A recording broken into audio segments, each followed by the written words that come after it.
संघर्ष जितना कठिन होगा, जीत उतनी ही शानदार होगी, क्योंकि संघर्ष पे व जिम्मेदारी उठाने वाला व्यक्ति अवश्य ही या तो कुछ सीखता है या फिर जीतता है।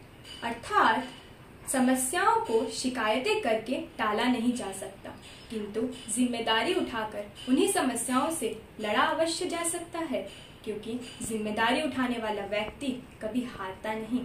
हरिओम, मैं आस्था अग्रवाल, कक्षा 12वीं की छात्रा, आज आप सभी के समक्ष शीर्षक जिम्मेदारी का मोल के ऊपर एक कहानी कहना चाहती हूँ। बहुत समय की बात है, गर्मी का मौसम था और धूप भी काफी तेज थी। एक छोटी बच्ची और मंदिर के पुजारी मंदिर जाने हेतु अपना रास्ता तय करने में जुटे हुए थे। मंदिर काफी ऊंचाई पर स्थित थी और धूप भी काफी तेज थी। बच्ची ने अपने कंधे पर अपने अपंग भाई को बैठा रखा था और पंडित जी ने अपने हाथ में एक छड़ी तथा कंधे पर अनाज का बोरा लिया हुआ था। दोनों थक तो रहे थे, किंतु दोनों ही अपने अपने प्रयास में जुटे हुए थे। पंडित जी को बच्ची को देख आश्चर्य अवश्य हो रहा था कि यह छोटी सी बच्ची इतना ऊंचा कैसे चढ़ेगी, किंतु उनके अनुसार उन्होंने अपने कंधे पर काफी बोझ लिया हुआ था और वे बच्ची की मदद करने में असमर्थ थे। कुछ समय बीता, पंडित जी को बच्ची पर और दया आने लगी। उन्होंने रुक कर बच्ची से कहा, चलो बेटा, हम थोड़ी देर विश्राम कर लेते हैं, वैसे भी हम दोनों ही बहुत थक गए हैं। बच्ची ने कहा, नहीं पंडित जी, मैं अभी नहीं थकी हूँ, मैं और ऊंचा चल सकती हूँ। पंडित जी आश्चर्य होकर बच्ची को कहे कि बेटा, यह कैसे संभव है?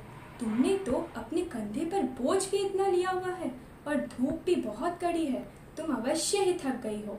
बच्ची ने कहा, कहाँ है पंडित जी बोझ? मुझे तो कोई बोझ नहीं नजर आता। पंडित जी ने कहा, बेटा, यह कैसे संभव है? तब बच्ची ने कहा, पंडित जी, मैंने अपने कंधे पर कोई बोझ नहीं, अपितु मेरी जिम्मेदारी ली है। यह मेरी जिम्मेदारी है कि मैं अपने अपंग भाई को मंदिर तक ले जाकर भगवान के दर्शन कराऊं।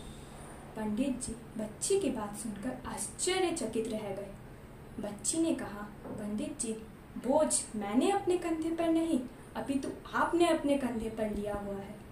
इतनी छोटी सी बच्ची की बात सुनकर इतने श्रेष्ठ पुजारी भी यह सोचने को मजबूर हो गए कि आज संसार में कितने ही ऐसे लोग हैं जो जिम्मेदारी और बोझ के बीच का अंतर समझ अपने कर्तव्यों का निर्वाह करना उचित समझते हैं।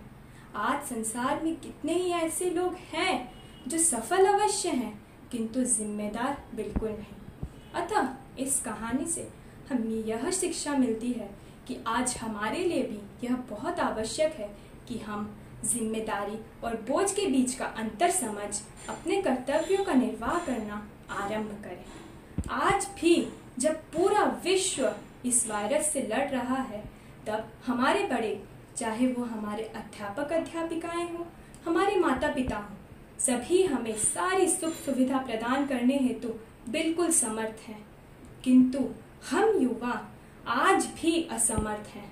हमारे अध्यापकों के आदेश का पालन करना हमारा कर्तव्य है। हमारे माता पिता को उनके हक की सुख देना हमारा कर्तव्य है। इसी तरह हमारे छोटों के प्रति भी हमारा कुछ कर्तव्य है। इन कर्तव्यों को समझना, उनकी जिम्मेदारी उठाना हमारा कर्तव्य है।